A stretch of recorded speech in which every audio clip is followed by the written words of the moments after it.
वैष्णव नवनीत प्रिया जी गोपाल जी की सेवा करता था, लेकिन उसके घर में इतनी दैन्यता थी कि एक बार का भोजन ही 3 बार में पाया जाता था, दोबारा बनाने की सामग्री नहीं इकट्ठी हो पाती थी।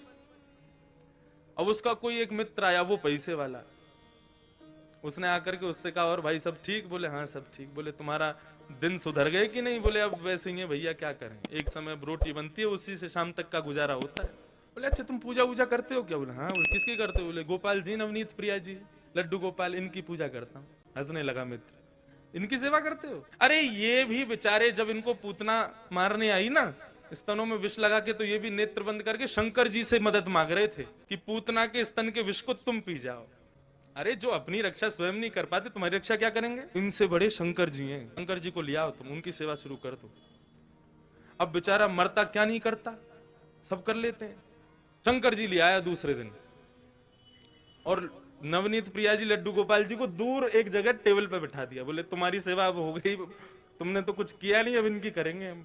अब शंकर जी की पूजा उसने शुरू कर दी, खूब रुद्राष्टाध्यायी से अभिषेक आदि सब करने के बाद में अगरबत्ती जला करके और त्रिपुंड लगा लिया। पहले तो ऊर्ध्वपुंड लगा रहा था, अब त्रिपुंड लगा करके ओम नमः शिवाय जप करने लगा।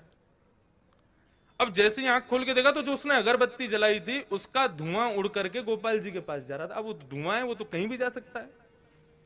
अब जैसे ही गोपाल जी के चारों तरफ उसने धुआं देखा तो ठाकुर जी के पास जाके क्या बोलता है, इतने वर्षों से सेवा कर रहा था, तब तो मेरी नहीं सुनी, आज दूसरे किसी को ले आया तो चिढ़ के मारे उसकी अगरबत्ती भी खुद ही सूंघ रहे हो। ठाकुर जी को बोला तुमको यहां बैठने ही नहीं दूंगा, अलमारी में बंद करूंगा। जैसे ही ठाकुर जी को इस भाव से उठाया, ठाकुर जी प्रकट हो गए वहां पर, चरणों में गिर पड़ा। बोले महाराज आपने आज तक मुझे दर्शन नहीं दिए।